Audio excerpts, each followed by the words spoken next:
People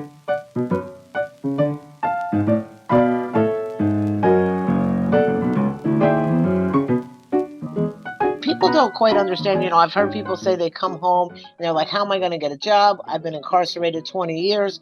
But the truth is, while you were incarcerated, you worked, so they're learning skills while they're incarcerated, and all those skills are transferable. Even prior to incarceration, people may do things, in the criminal realm, but those are transferable skills too. You just have to put it in the right direction. I often craft resumes and use those skills. And nowadays, it's not like it used to be before. A lot of organizations are opened up to hiring the formerly incarcerated.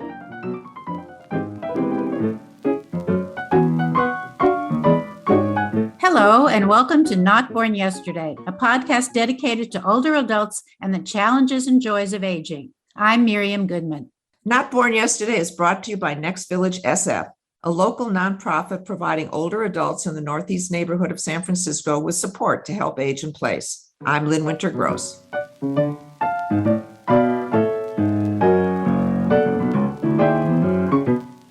Today on Not Born Yesterday, we want to talk about an issue that you may rarely think about: aging in prison and reentry. While you may not personally know anyone in this situation, it's important because the crisis in aging and reentry is a major problem that's been hidden in plain sight. You might say, why should we care? Well, the reason is there are thousands of aging prisoners who have served their terms and are ready to rejoin society, but they can't do it alone. They're in our communities and they are part of us. To give you a bit of background, when older prisoners are released, they often find an overburdened and underprepared system and are discriminated against in finding housing, jobs, and other needed support. They're also scared and confused and often ill-equipped to deal with the changes in society, such as technology, cell phones, and online banking. But the older adults need even more support if they're to be involved in modern life in their later years. Our guest today is Christina Green. Christina is the Director of Supportive Housing with the Osborne Association. She works with an innovative reentry program to support individuals returning to the community from incarceration, individuals with health and social service needs. Christina, welcome to Not Born Yesterday. Oh, thank you, Lynn. Thank you, Miriam. It's a pleasure to be here. So many of us go about our daily lives oblivious to the needs of the reentry community, especially of older adults. Can you elaborate on some of the barriers to successful reentry of these formerly incarcerated older adults? Oh, I can, Lynn. There's a lot of barriers of reentry. So oftentimes I'll just start by saying a lot of our older people coming home, they have significant health issues.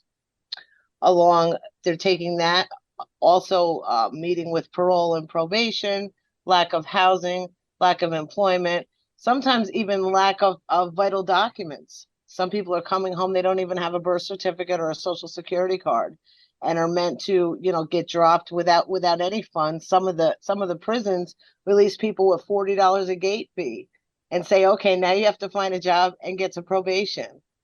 And yet you may not even have a place to live. So that's just some of the barriers. There's also tech skills. The world has changed. So the average length of time of incarceration in my project is 27 years of incarceration. So picture yourself coming home after 27 years to New York City. Boy, things have sure changed, right? What are some of the unique ways your organization integrates former inmates back into society? Well, I will tell you this about the Osborne Association. We've been around for almost 100 years. We not only support the justice impacted, but the justice impacted families, because this is a community issue. So we do a lot of work in and outside the prison system, the local jails, the New York State prisons. I think we're in almost 17 prisons in New York State. So what we do is we provide reentry services on the inside and then a direct connection to people on the outside. I assume you have the advantage of the fact that many of the staff in your organization have been through the system. Yes, we have. And I can speak for myself. The Osborne Association gave me my first opportunity into this line of work. They've been supportive throughout. And it's almost like, everybody's always scared of how am I going to get a job, if I have this on my record, if I have a felony on my record. And the Osborne Association looks at it as almost like a gift, because you can help people. You know where they've been. You have that empathy for them. So myself and my staff, we all have been formerly incarcerated. We're all over 50 years old. So we share in that population, and it gives us the ability to provide peer support as well and helping people navigate. So when an organization like yours isn't involved, what's the usual process for somebody? What happens to them that you say they get their $40 and good luck? Is that it? Yeah, oftentimes they're released to shelters. I've seen instances where people are released, they have, serious mental health diagnosis, substance use disorder. They're released to, the shelter system with no money and no support system. So the people within my project, some of them were the only support system that we have. So I was very intentional about making a safe, supportive community. So not only housing, we provide programming. We have to give people the tools in order to be successful moving forward, to avoid the recidivism. I mean, that's the ideal. And so thus far, we've been pretty successful with that. So how do you train some of these people for reentry to the workforce? It seems to me they run up against the same issues as undocumented people. They don't have papers. They don't have Social Security, as you mentioned. The Osborne Association and other reentry organizations within New York City, we often will help them put together their resume. And people don't quite understand. I've heard people say they come home and they're like, how am I going to get a job? I've been incarcerated 20 years. But the truth is, while you were incarcerated, you worked. So they're learning skills while they're incarcerated, and all those skills are transferable. Even prior to incarceration, people may do things, in the criminal realm, but those are transferable skills too. You just have to put it in the right direction. So I often craft resumes and use those skills. On this podcast, we talked a lot about ageism in the workplace and employers dealing with ageism issues. How do you deal with employers' prejudice about an older adult coming out of prison? Well, I do partner with the Office of the Aging. They actually have a project for older Americans that were formerly incarcerated or not, either way, that want to return to the workplace. Some of my participants, like I said, are all over 50. Some of them are, much older than 50, or on Social Security benefits, or have chronic illnesses, so they're not able to work. But the ones that are, we can connect. I mean, we haven't had that much trouble connecting people to employment, but I think that older Americans as a whole, even before being incarcerated, have that ageism issue. So Office of the Aging actually has a wonderful program in New York City where they'll actually pay the participant, they give them a stipend, and they give them workforce training. And then they have sites that offer them. So speaking of moving forward, reducing recidivism is an important thing. Now, if somebody is without a job, without a house, without an education, do you ever hear from prisoners who say, I might as well go back in, at least I get meals and a place to sleep? I have heard that. So picture somebody that's done 30 or 40 years of incarceration. I just had somebody enter my project after 44 years of incarceration. And that's a lifetime for some people. I have heard people say, well, it was just easier on the inside. This is too hard. And that's where me and my team step in and say, you know what, we're going to hold your hand through this. And if that means you need to come downstairs and sit in the office, and, we're going to sit with you every day. So we're their support system. And that's, for me, that's not an option for them. But you have to give them, the resources that they need. Sometimes they're really struggling with substance use disorder because of the anxiety. So how do you deal with these mental illness challenges? Well, my staff is well trained. We also provide, peer support specialists, community health workers, coming home and just riding the train and getting to a psychiatrist or getting to the doctor's office is sometimes a big barrier. I'm scared to ride the train. I'm going to get lost in the New York City subway. How do I get there? So we provide somebody to accompany them. We automatically we connect everybody to a primary care physician, and then from that point can go to mental health services or whatever other specialty services they may need. That's an important part of their reentry.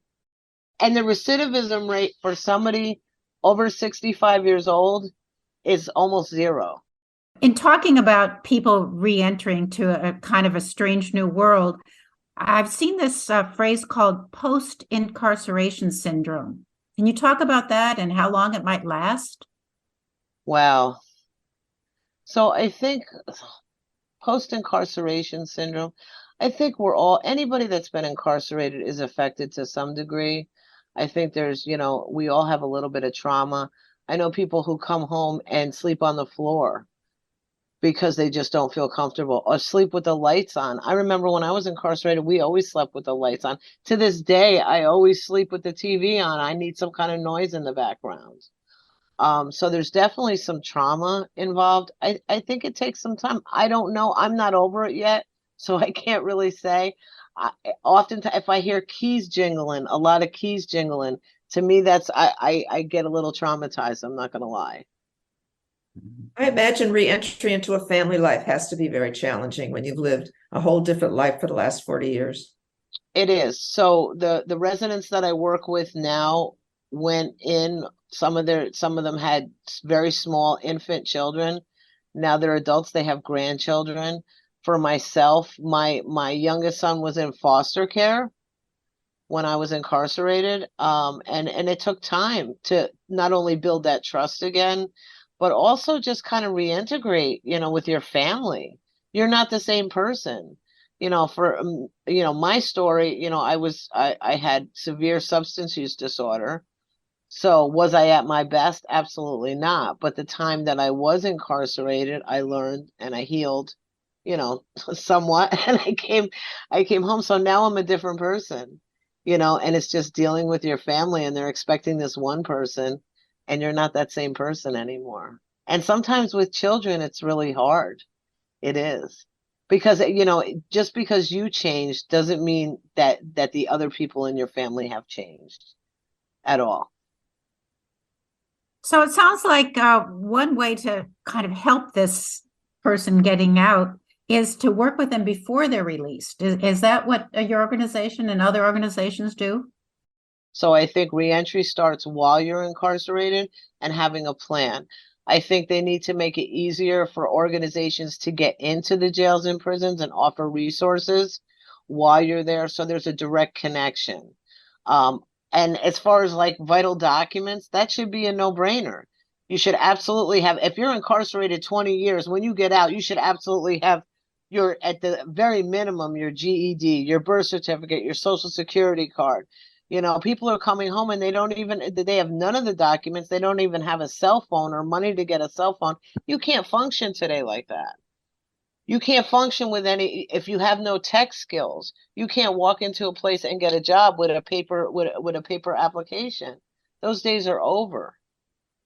So preparing people in advance on how to do all these things. I have classes on teaching people how to use smartphones and laptops and things like that.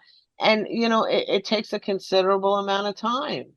It does. They could be so far ahead if they started those things while they were on the inside, preparing these things, connecting them to Medicaid, Medicare, food stamps, things like that, housing, having all that stuff. So the laws are changing a little bit, and there's a little bit more support today. I mean, every day it gets a little bit better.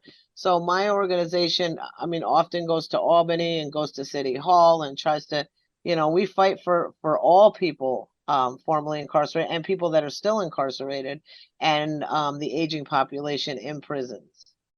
Christina, we like to give our listeners some opportunities to get involved and to make changes where they can. Is there anything that you would suggest that our listeners do to help make this a better situation for older adults who are being released from prison? I think you need to write your congressman. I think you need to write anybody that you can that has some, like I said, we go and we try to, push for it. But at the end of the day, our hands are tied, and I really don't know what to do. My only suggestion would be to write whoever you can. And say what? And ask what? Your elected officials, and say, what's the reasoning behind this? Why is this person still incarcerated? Why is it costing me as a taxpayer more money to keep this person incarcerated with less than, less than even fair health care, no services? What it's costing the taxpayers more money than to actually release them, put them in a program like mine where I can give them the support that they need and they can add to the community. Christina, thank you. You brought us so much important information today and a lot to think about. Thank you so much for joining our podcast. Thanks for having me.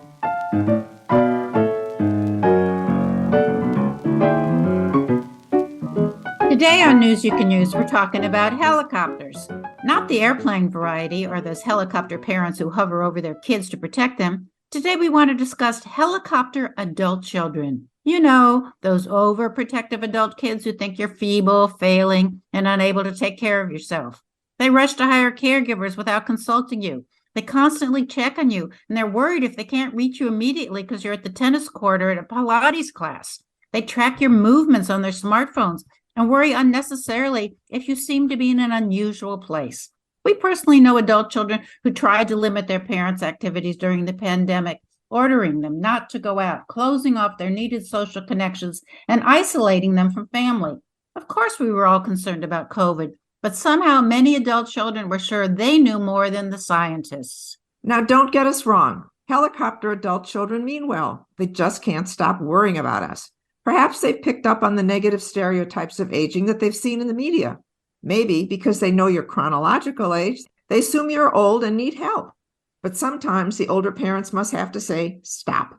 You can tell your children you appreciate their concern, but you plan to be independent as long as possible, and you'll let them know when things change.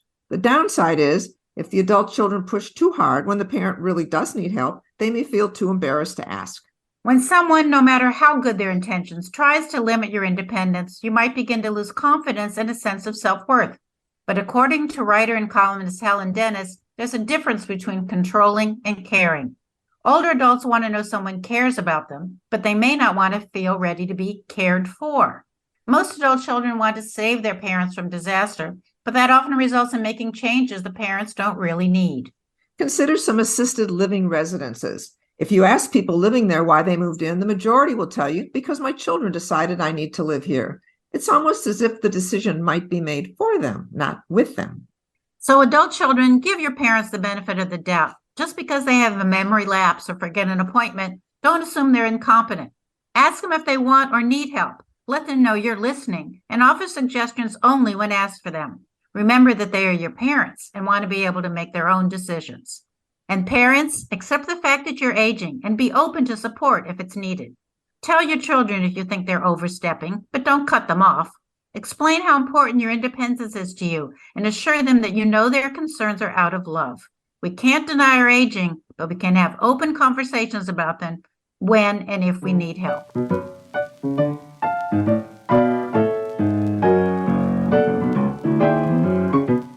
And that's our podcast for today. Our thanks to our guest, Christina Green. You can learn more about Next Village SF at their website, nextvillagesf.org. Our theme music is from Hook Sounds, and Jason Dahlstedt is our engineer. And thank you for listening. We'd love to hear what you would like us to discover and discuss. Please contact us at notbornyesterdaypodcast.org. Be well, stay strong, and remember, you weren't born yesterday. I'm Lynn Winter Gross. And I'm Miriam Goodman.